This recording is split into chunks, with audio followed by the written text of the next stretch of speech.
The fluorescent lights of Metro Tech Solutions' conference room seemed particularly harsh that morning. I adjusted my blazer, still a bit loose after my 3-month hospital stay, and tried to focus on my boss Richard Thompson's face as he delivered what he clearly thought was my professional eulogy. Performance issues, extended absence, company priorities. The words floated around me like leaves in autumn. But I wasn't really listening. Instead, I was thinking about the irony of it all. How just 6 months ago, I had landed Metrotech its biggest medical technology contract in history, the very contract that had eventually saved my life. My name is Emily Chen, and at 34, I never expected to be both a cutting-edge biomedical engineer and a cancer survivor in the same year. But life has a way of writing stories we never see coming. Are you even listening, Emily? Richard's sharp tone cut through my thoughts. His perfectly pressed suit and manicured nails screamed of the success he'd built on others' work, my work. Yes, Richard, I understand perfectly. My voice was calm, steadier than I expected. You're terminating my position due to my extended medical leave. He smiled, that practiced corporate smile that never reached his eyes. Let's call it a mutual parting of ways. Your condition has clearly impacted your ability to maintain the standard of excellence Metrotech demands. Around the conference table, my colleagues, people I'd worked alongside for 5 years, suddenly found their notebooks fascinating. All except Jessica from marketing, who couldn't quite hide her smirk. She'd been gunning for my project director position since day one. Your medical leave has cost the company significant delays, Richard continued, warming to his theme. The Morgan Hospital contract alone has been proceeding exactly on schedule. I interrupted quietly, as per the weekly reports I submitted from my hospital bed. Richard's jaw tightened. He hated being interrupted. Reports that needed extensive revision and oversight. Jessica has been instrumental in keeping things on track. Ah, there it was. Jessica's smirk widened into a full smile. I thought about the nights I'd spent in my hospital room, laptop balanced on my knees, refining the neural interface algorithms for the new surgical guidance system. The nurses had scolded me, saying I needed rest. But the work had given me purpose during the darkest days of my treatment. Of course, I said, reaching for my laptop bag. I'll clean out my office immediately. That would be best. Richard stood, signaling the end of the meeting. Security will escort you. Standard procedure, you understand. As if I might what? Steal the technology I'd invented? The irony would have made me laugh if it weren't so painful. I was halfway to the door when it swung open and my heart nearly stopped. Dr. Catherine Morgan, Chief of Surgery at Morgan Memorial Hospital and our $50 million contract holder, stood in the doorway. Her elegant gray suit contrasted sharply with the memory I had of her in surgical scrubs, leaning over me 4 months ago, telling me they'd caught the cancer just in time. Emily. Her warm smile froze as she took in the scene. The security guard, my laptop bag, Richard's carefully blank expression. I hoped I'd find you here. I wanted to discuss the neural response modifications you suggested during your last treatment session. They're absolutely brilliant. Richard's head snapped up. Treatment session. Dr. Morgan's eyebrows rose. Yes, Emily didn't tell you. She refined the entire surgical guidance interface during her chemotherapy. Said all that time in a scanner gave her new insights into neural mapping. She turned to me. Those modifications you suggested, they've reduced surgical error rates by 47% in initial trials. The medical board is astounded. The silence in the room was deafening. I could practically hear the gears turning in Richard's head as he realized what he'd done, what he'd lost. Emily was just, he began, being fired. I finished for him. For taking too much medical leave, while redesigning your surgical system. During my cancer treatment, at your hospital, each period felt like a nail in Richard's professional coffin. Dr. Morgan's warm smile turned arctic. Is that so? She placed her briefcase on the conference table with deliberate care. Well, that's fascinating timing, considering I came here today to discuss expanding our contract. The medical board was so impressed with Emily's innovations. They wanted to implement the system across our entire hospital network. $100 million deal minimum. Jessica's smirk had vanished. Richard's face had gone from red to white so fast it was almost impressive. Perhaps we should discuss this in my office, he suggested weakly. Oh, I don't think that will be necessary. Dr. Morgan's voice could have frozen hydrogen. Emily, would you join me for coffee? I believe we have a great deal to discuss about your future, and Metro Tech's future too, though that may need to be discussed with my lawyers present. I stood there for a moment, looking at the faces around me. These people who had been my colleagues, who had watched me work myself to exhaustion building something revolutionary, who had said nothing as I was cast aside. I'd love to, I said, shouldering my laptop bag. I know a great place just down the street. As Dr. Morgan and I walked out, I heard Richard's voice, slightly desperate. Emily, wait.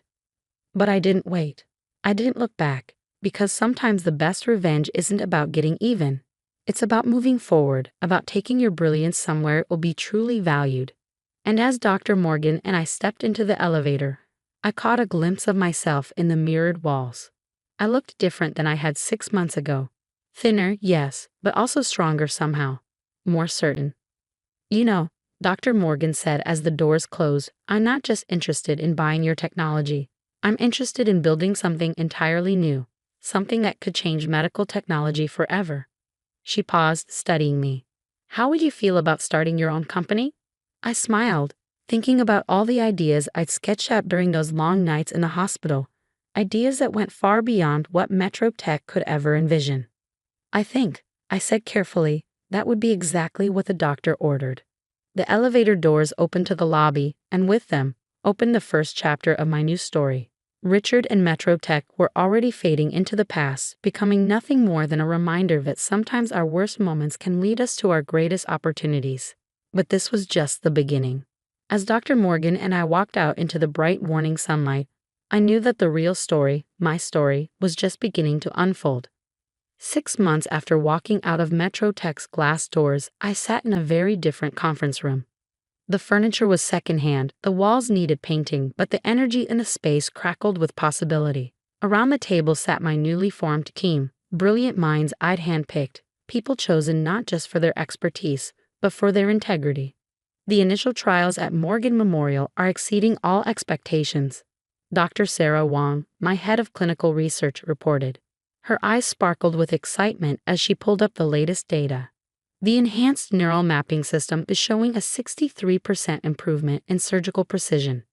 We're revolutionizing microsurgery. I smiled, remembering how Richard had once called these same innovations unrealistic and too ambitious. Now, Neurovision Medical Technologies, my company, was making them reality. But success never comes without resistance. My phone buzzed with an incoming email, and my smile faded as I read it. Metro Tech's lawyers?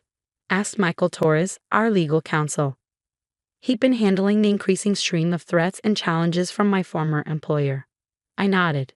They're claiming ownership of the neural interface patents, saying they were developed while I was their employee. But that's not, Sarah began, indignant. True? I finished. No, it's not. Every innovation in our current system was developed during my medical leave, after they'd already begun the termination process. And more importantly, I pulled out a thick folder I kept secure since my hospital days. I documented everything, every idea, every line of code, time-stamped and witnessed by the hospital staff. Michael grinned. They have no idea what they're walking into, do they? Before I could answer, my assistant rushed in. Emily, you need to see this. She handed me her tablet, open to a tech industry news site. The headline made my blood boil. Metro Tech announces revolutionary neural surgery system. Below was a photo of Richard and Jessica at a press conference, standing proudly before a system that looked suspiciously like an early prototype of mine, the one I'd left behind. They're trying to beat us to market, Sarah said, reading over my shoulder, with an inferior copy of your work. I should have been angry. Instead, I felt an odd sense of calm. They're desperate, I said. They know we're close to FDA approval. They're trying to undermine us before we can launch. What do we do? Asked James Chen, our head of development. He'd left a cushy job at a major tech firm to join my startup, believing in my vision. I stood up, walking to the whiteboard where we'd mapped out our development timeline. We don't change a thing. We stay focused on building something better. I turned to face my team. They're fighting the last war. We're creating the future. The next few weeks were intense. While Metro Tech made splashy announcements about their innovative system, we quietly continued our work. Dr. Morgan's hospital network provided invaluable real-world testing opportunities, and each success strengthened our position. Then came the day that changed everything. I was in the lab, fine-tuning the neural response algorithms, when Dr. Morgan called. Her voice was urgent. "Emily, how quickly can you get to the hospital? We have an emergency case, a young girl with a brain tumor. The conventional surgical approach is too risky." I glanced at the prototype we'd been testing. The system isn't fully certified yet. The FDA has granted emergency approval for this case. The family's desperate. They've heard about our trial results. 2 hours later, I stood in Morgan Memorial's advanced surgical suite, watching as Dr. Morgan used our system to navigate through the delicate tissues of 8-year-old Sophie Martinez's brain. The neural interface provided unprecedented precision, showing pathways and dangers invisible to the naked eye. The surgery lasted 9 hours. When Dr. Morgan finally emerged, her smile told us everything we needed to know. "Complete success," she announced to the waiting family. "The tumor's gone, with minimal impact to surrounding tissue." As the parents wept with joy, I felt a hand on my shoulder. It was Dr. Morgan. "This," she said quietly, "is why we do what we do." The success story spread rapidly through the medical community. While Metro Tech was holding press conferences, we were saving lives. Other hospitals began reaching out, asking to be part of our trials. Then came the morning of Metro Tech's big product launch. I was surprised to receive an invitation. Clearly a power play on Richard's part, a chance to show off his victory. I decided to attend. The hotel ballroom was packed with media, investors, and medical professionals. Richard took the stage, confident as ever. "Today, Metro Tech revolutionizes surgical technology," he began. I sat quietly in the back, watching as he demonstrated their system. It was exactly what I feared, a rushed, superficial copy of my early work. As he walked through the features, I could see the flaws, the corners cut, the safety issues they hadn't even recognized. During the Q&A, a hand raised in the middle of the room. "Dr. Thompson, could you address the safety concerns raised by the Medical Technology Review Board?" Richard frowned. "What concerns?" Dr. Catherine Morgan stood up, commanding the room's attention. "The board's analysis found critical flaws in your neural mapping system. The same flaws, interestingly, that Emily Chen identified and solved months ago, after you fired her." The room erupted in murmurs. Richard's face reddened. "Those claims are unsubstantiated." "Actually," another voice called out, Dr. Wong, standing by the door, "they're extensively documented. We've submitted comprehensive safety studies to the FDA comparing your system's approach with our corrected methodology." "Your system?" Richard sputtered. That was my cue. I stood up. "Yes, Neurovision's system, the one that just saved Sophie Martinez's life last week. The one that's already been approved for expanded trials across 6 major hospital networks." The room's attention shifted to me. Thumbs came out as reporters recognized the story unfolding before them. "Would you care to explain the differences between the systems?" asked a journalist in the front row. I walked to the stage, each step measured and confident. Richard had no choice but to step aside. For the next 20 minutes, I walked through the technical details, the safety innovations, the real-world results. I didn't need to attack Metro Tech's system, its flaws were self-evident in comparison. In conclusion, I said, medical technology isn't about being first to market. It's about the investigation. Every innovation connects to something from real experience, including insights gained during my own battle with cancer, a battle that Metro Tech considered too inconvenient to accommodate. The silence in the room was deafening. Then, from the back, someone began to applaud. The sound spread until it filled the ballroom. I looked at Richard, standing forgotten at the side of the stage. He wouldn't meet my eyes. In the weeks that followed, Metro Tech's stock took a significant hit. They withdrew their system for further development. Jessica resigned. Richard was quietly moved to a less visible position. But I barely noticed. I was too busy building something that mattered. 1 year to the day after my firing, I stood in our new headquarters, a renovated research facility with state-of-the-art labs and a view of the city. Dr. Morgan had become our board chair, helping guide our expansion into new areas of medical technology. Our team had grown to over 100 people, each chosen for their brilliance and their heart. On my desk sat a frame containing my original termination notice from MetroTech, next to a recent headline: Neurovision Technologies Revolutionizes Surgical Care. CEO Emily Chen named Medical Innovator of the Year. But my favorite moment came later that week, during a routine surgery using our system. As I watched from the observation room, a young resident turned to me and asked, "How did you even think of this approach?" I smiled, remembering those long nights in the hospital when what seemed like the end of my career had actually been the beginning of something far greater. Sometimes, I told her, the best innovations come when you're forced to see things from a completely new perspective. And as I watched our technology help guide another successful surgery, I realized that the greatest revenge against those who try to diminish you isn't proving them wrong. It's soaring so far beyond their limited vision that they become nothing more than a tiny footnote in your story of success. The lawsuit from MetroTech was eventually dropped.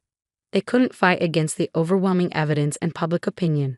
Richard, I heard, started a consulting firm, though he carefully avoids any mention of his time overseeing medical technology development. As for me, I recently approved our company's new policy: unlimited medical leave for any employee battling serious illness, with guaranteed job protection and flexible work arrangements. Because sometimes the worst moments in our lives can lead us to our greatest accomplishments if we're just given the chance to prove it. Dr. Morgan still teases me about that day she walked into my silence. Best timing of my career, she says. I disagree. The timing wasn't lucky, it was inevitable. Because sooner or later, truth and talent will always rise to the surface. The trick is to keep believing in yourself long enough to see it happen. Last week, I received an invitation to speak at a major medical technology conference. The topic? Innovation through adversity: how personal challenges drive professional breakthroughs. I accepted immediately. After all, I have quite a story to tell.